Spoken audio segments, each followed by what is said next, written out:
Right. अब तो चल ही रहा है ना, एक मिनट।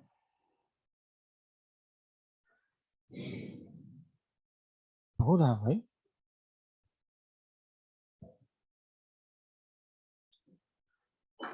तो सबसे पहली चीज क्या, रिसेप्टर्स। रिसेप्टर्स क्या होते हैं?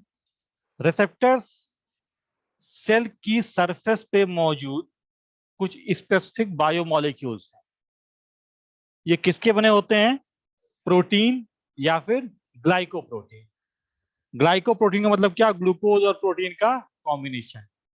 अब आपकी, हम जब फार्माकोलॉजी पढ़ते हैं तो फार्माकोलॉजी में हम जो रिसेप्टर्स के बारे में पढ़ते हैं वो आपके,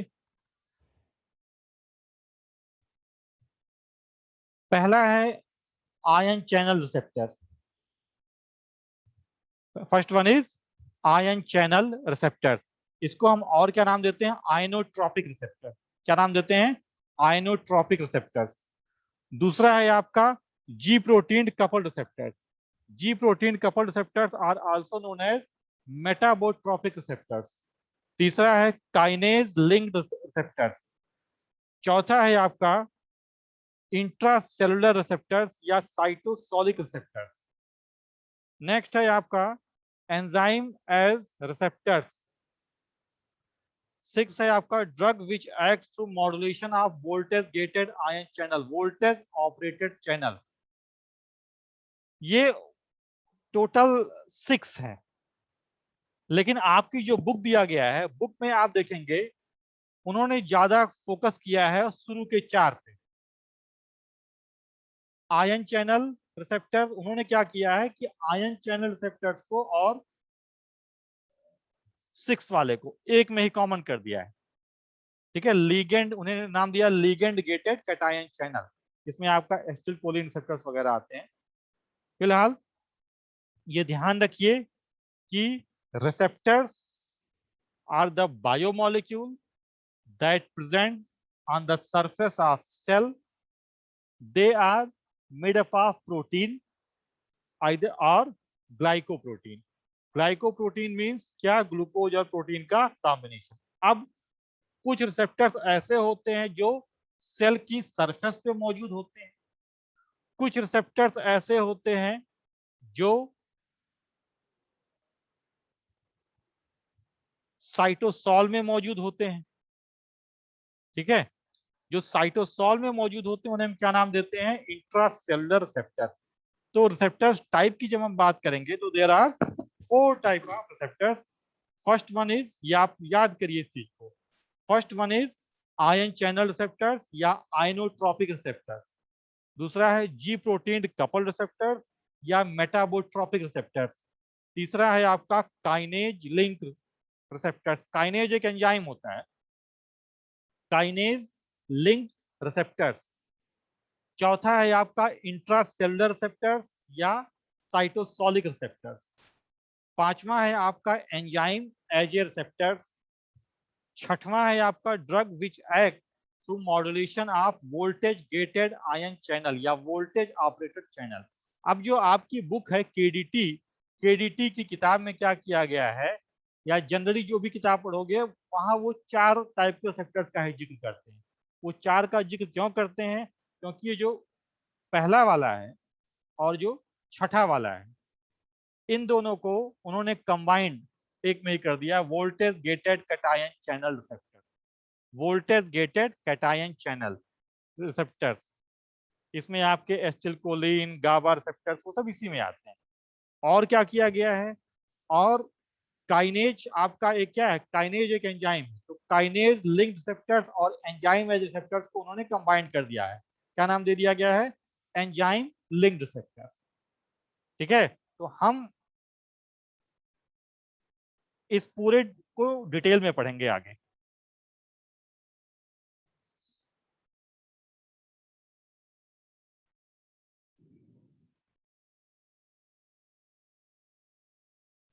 अब फिर क्या आप लोग हमको सुन पा रहे हैं? Yes sir. ठीक, स्क्रीन शेयर हो रही है, कंटिन्यू। Yes sir. अब देखो इसके बाद आपका आता है लीग, यहाँ डायग्राम बना हुआ देखो, इसमें चार चार पे ही फोकस किया गया है। First one is ligand gated ion channel, जिसे हमने क्या नाम दिया, ionotropic receptor. Second one is G protein coupled receptors या metabotropic receptors. Third one is kinase linked receptors. और fourth one is nuclear receptor. हम लोग जनरली जब जिक्र करेंगे तो इन्हीं चारों का जिक्र करेंगे। लिगेंड गेटेड कैटायन चैनल, या कहीं कहीं इसको नाम देते हैं voltage gated cation channel. Inotropic receptors, G protein coupled receptors या metabotropic receptors. Kinase linked receptors, या कहीं कहीं इसको नाम देते हैं एंजाइम लिंक्ड रिसेप्टर्स भी नाम दिया जाता है। फोर्थ है आपका इंट्रासेलुलर रिसेप्टर्स, साइटोसोलिक रिसेप्टर्स या न्यूक्लियर रिसेप्टर्स। ये अब पहला देखिए, ये जो एनोटेट का, एक मिनट, इसमें annotate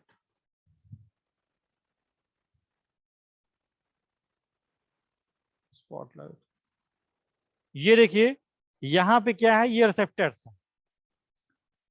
ligand gated cation channel में क्या है, या आयनोट्रॉपिक में ये रिसेप्टर्स है। इससे जो मॉलिक्यूल था वो आकर के जुड़ा। ये जो ग्रीन कलर में है ये क्या है, रिसेप्टर्स है। और ये जो पिंक या पर्पल में दिखलाई पड़ रहा है ये क्या है, इसे हम लिगेंड नाम देंगे। लिगेंड, इसे हम लिगेंड नाम दे सकते हैं या कोई ड्रग मॉलिक्यूल नाम दे सकते हैं। वो आकर के इससे जुड़ा, जब जुड़ा तो ये चैनल ओपन हो गया। ये और ये दो पार्ट में है, ये और ये दो पार्ट में है। ये ओपन हुआ, इसके बीच का पैसेज ओपन हुआ और आयंस का मूवमेंट शुरू हो गया। जब आयन बाहर से अंदर आएंगे तो कौन सी कंडीशन, हाइपर पोलराइजेशन और डीपोलराइजेशन। कौन सी कंडीशन हो सकती है, आइदर हाइपर पोलराइजेशन और डीपोलराइजेशन। उसकी वजह से क्या होगा, सेलुलर इफेक्ट्स आएगा। इसमें जो टाइम लगता है, टाइम स्केल कितना है, मिली सेकेंड। इसका एग्जाम्पल क्या है, nicotinic receptor and ACH receptor. ACH receptor is also called as acetylcholine receptor. ACH receptor is also called as acetylcholine receptor.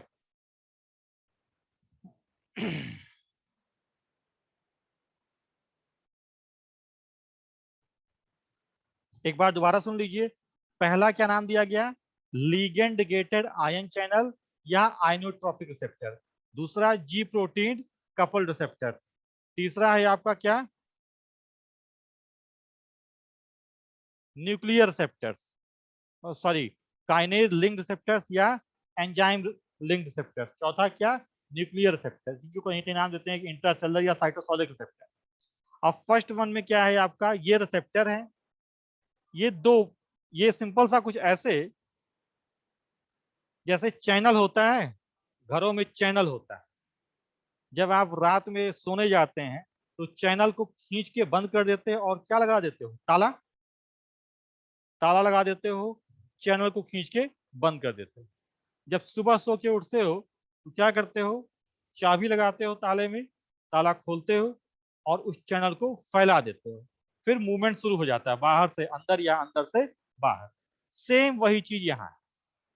ये रिसेप्टर्स दो पार्ट में मौजूद है, एक ग्रीन एक ये ब्लू वाला। इससे ये जो पिंक वाला ड्रग मॉलिक्यूल आकर के जुड़ा, जब ये जुड़ा तो ये दोनों पार्ट वही चीज, चाबी जाके लगी तो चैनल के दोनों पार्ट अलग हो गए, बीच का पैसेज खुल गया। पैसेज खुलने की वजह से आयन का मूवमेंट बाहर से अंदर, अब जरूरी नहीं कि हर बार बाहर से अंदर ही हो, बाहर से अंदर या अंदर से बाहर मूवमेंट शुरू हो जाता है।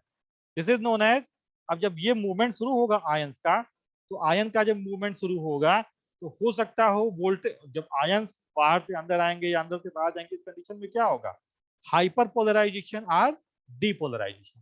हाइपर पोलराइजेशन और डीपोलराइजेशन, क्योंकि जब आयन का मूवमेंट होगा तो एक वोल्टेज डिफरेंस जनरेट होगा। इस वोल्टेज डिफरेंस जनरेट होने की वजह से that is condition of hyper polarization या फिर डीपोलराइजेशन। और इस कंडीशन की वजह से क्या आएगा, सेलुलर इफेक्ट। अब अगर टाइम स्केल पे देखा जाए तो इस पूरे घटनाक्रम में कितना टाइम, मिली सेकेंड्स का टाइम, मिली सेकेंड्स। इसके एग्जाम्पल क्या है, निकोटिनिक रिसेप्टर्स, दूसरा क्या है आपका acetylcholine receptors. Acetylcholine receptors जैसे मैंने आपको जब फर्स्ट ईयर में नर्व इंपल्स ट्रांसमिशन पढ़ाया जा रहा था तो वहां एक आया था न्यूरो ट्रांसमीटर एस्टिल कोलिन। वो एस्टिल कोलिन एसीएच रिसेप्टर से लिंक है। जो एसीएच रिसेप्टर होगा उससे एस्टिल कोलिन का मॉलिक्यूल आकर के जुड़ेगा एसीएच रिसेप्टर। दूसरा आपका क्या है दूसरा है आपका G protein coupled receptors. G protein coupled receptors, G protein coupled receptors में क्या होता है कि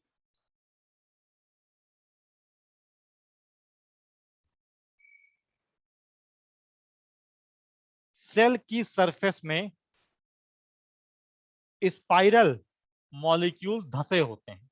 जो सेल की सरफेस होती है उस सेल की सरफेस में कुछ स्पाइरल प्रोटीन मॉलिक्यूल एम्बेडेड धसे होते हैं।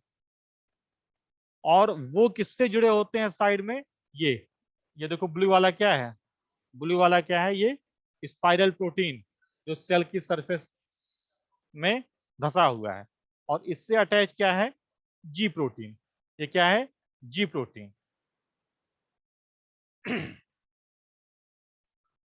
अब इसमें क्या होगा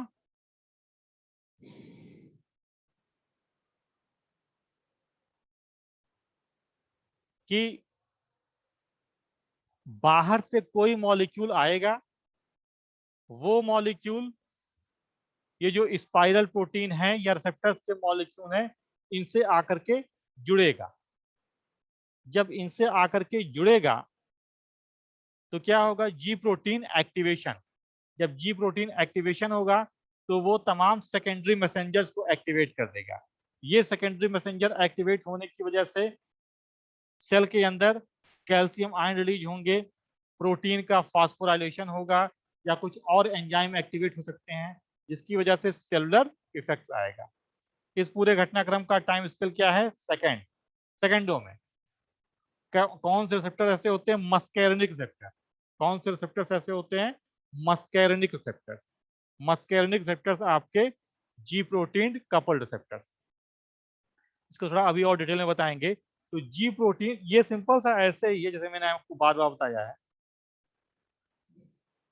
कि सेल की सरफेस पे कुछ स्पाइरल प्रोटीन धसे होते हैं, स्पाइरल प्रोटीन के मॉलिक्यूल धसे होते हैं। इनका एक सिरा सेल के बाहर होता है और एक सिरा सेल के अंदर होता है।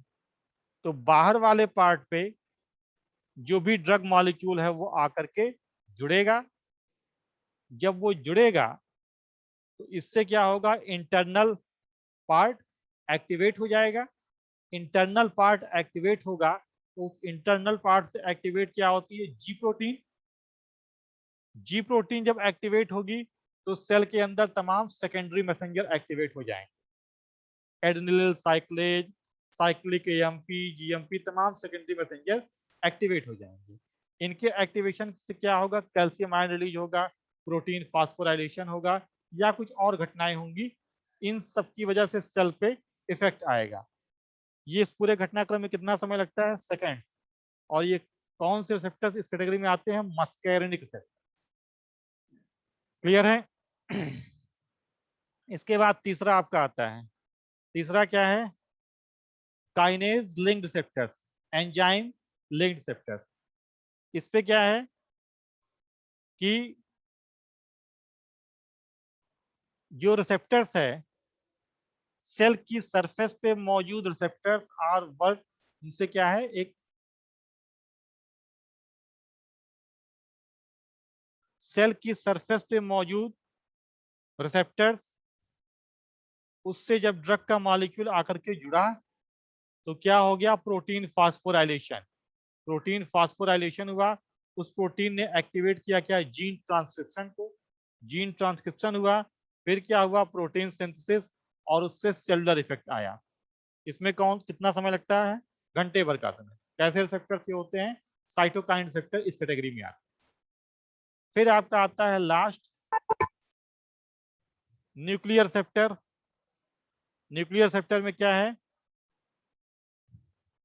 ड्रग का मॉलिक्यूल। अब देखोगे इन तीनों जगहों पे जो ड्रग का मॉलिक्यूल था वो सरफेस पे आकर के जुड़ा, लेकिन सेल के अंदर पेनिट्रेट नहीं किया। न्यूक्लियर रिसेप्टर में क्या है, न्यूक्लियर रिसेप्टर को नाम देते हैं स्ट्राइडल रिसेप्टर भी कहा जाता है, साइटोसोलिक रिसेप्टर भी कहा जाता है। इसमें जो ड्रग मॉलिक्यूल है वो सेल के अंदर आएगी, सेल के अंदर आएगी, न्यूक्लियस को पेनिट्रेट करेगी, न्यूक्लियस को पेनिट्रेट करेगी और उसके अंदर मौजूद रिसेप्टर से बाइंड करेगी। जब ये बाइंड करेगी तो क्या होगा, जीन ट्रांसक्रिप्शन, कोई एक स्पेसिफिक जीन एक्टिवेट होगा।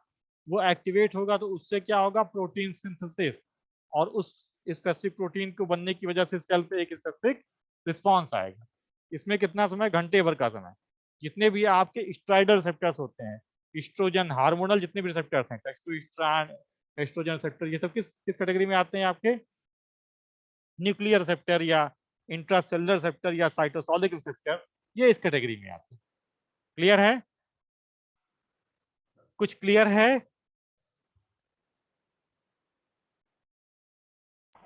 आगे चलते हैं।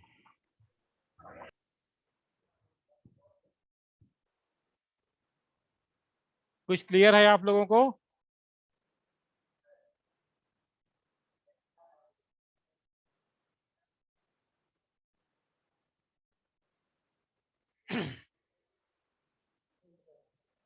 अब देखिए पहला क्या है, आयन चैनल।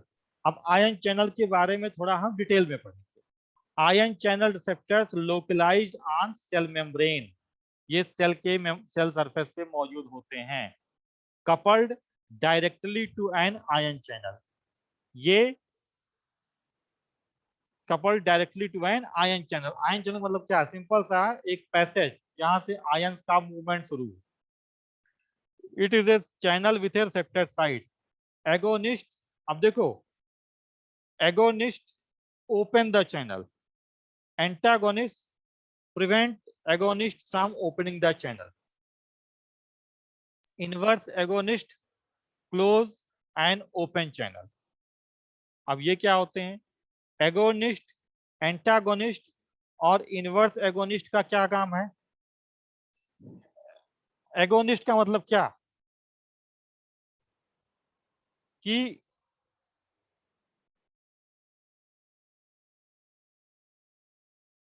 एक ताला है, उस ताले में तुमने चाबी लगाया, चाबी को एक साइड में घुमाया, सपोज दैट उस चाबी को हमने क्लॉकवाइज में घुमा दिया, तो क्लॉकवाइज में जब हमने चाबी को घुमाया तो क्या हुआ, उससे ताला खुल गया। इट मींस की in clockwise rotation is work as agonist because it open the lock.